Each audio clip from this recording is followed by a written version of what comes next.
اللہم انی عبدک وابن عبدک وابن امتک، اے اللہ میں خود تیرا بندہ ہوں، میرا باپ بھی تیرا ادنا غلام، میری ماں تیری ادنا کنیز، فی قبضتک، میرا پورا وجود تیرے قبضہ قدرت میں ہے، تیرے ہی اختیار میں ہے، فی قبضتک ماضٍ فی حکمک، میرے پورے وجود میں تیرا ہی حکم جاری و ساری ہے، عدل فی قضاء، اور جو فیصلہ بھی تو میرے بارے میں کرے، جو بھی کرے وہ عدل ہے، انصاف ہے، کہ ہر ساقی ماریخ غیر الطاف، ماضٍ فی حکمک عدل فی قضاء، ناصیتی بیدک، میری پیشانی تیرے ہاتھ میں ہے، جدھر چاہے موڑ دے۔ یہ جو اپنی نفی ہے، نفی اس اعتبار سے بھی اپنی انانیت کی نفی، انی عبدک وابن عبدک وابن امتک، پھر اپنے وجود کی نفی، اپنی مرضی کی نفی، اپنے اختیار کی نفی، فی قبضتک ماضٍ فی حکمک ناصیتی بیدک عدل فی قضاءک۔ پھر دیکھیے واسطہ وہ دیا ہے جس سے اونچا واسطہ ممکن نہیں، اسألوک بکل اسم هو لک، قرآن مجید میں آیا نا، فدوہ بہا وللہ الاسماء الحسنی فدوہ بہا، اچھے نام اللہ کے ہیں، اس کو پکارا کرو ان ناموں کے حوالے سے۔ اب نام کہاں سے جمع کریں سارے؟ ایک میں اسألوک بکل اسم هو لک، جو بھی تیرے نام ہیں، سمیت بہ نفسک، جن سے تو نے خود اپنے آپ کو موسوم کیا، او علمتہ احدا من خلقک،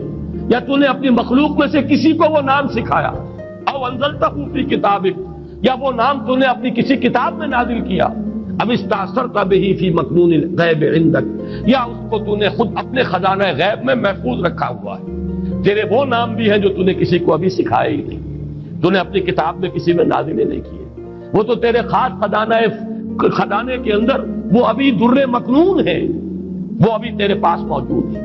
یہ اس سے بڑا اب واسطہ کیا ہوگا؟ مانگا کیا ہے؟ ذرا غور کیجیے، ان تجعل القرآن ربیع قلبی ونور صدری وجلاء حزنی وذہاب ہمی وغمی۔ استدعا میں یہ کر رہا ہوں پروردگار، اس قرآن کو میرے دل کی بہار بنا دے، میرے دل کا نور بنا دے،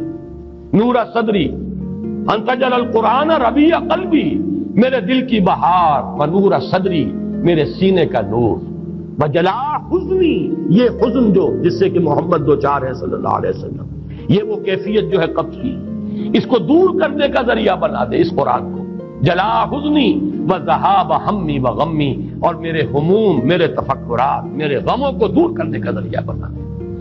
یہ عظیم دعا آج سورۃ الضحیٰ پر غور و فکر کرتے ہوئے، ویسے تو میں تقریباً 30 برس سے اس دعا کا مبلغ ہوں، اس لیے کہ جب میں نے یہاں کام شروع کیا تھا لاہور میں، جو تقریریں کی تھی مسلمانوں پر قرآن مجید کے حقوق کے نام سے جو شائع شدہ ہیں، اس پمفلٹ کے آخر میں نے یہ دعا درج کی ہے۔ یہ اصل میں کچھ مختلف احادیث میں ٹکڑے آئے ہیں، کہیں کوئی ایک ٹکڑا کم ہے، کہیں دوسرا کم ہے، میں نے بڑی تحقیق کر کے تمام روایتوں کو جمع کر کے پھر اس کو مرتب کیا ہے، اور وہ بڑی خوبصورت میں نے اس کی سیٹنگ کی ہے، اور وہ اس کتابچے کے آخر میں ہے۔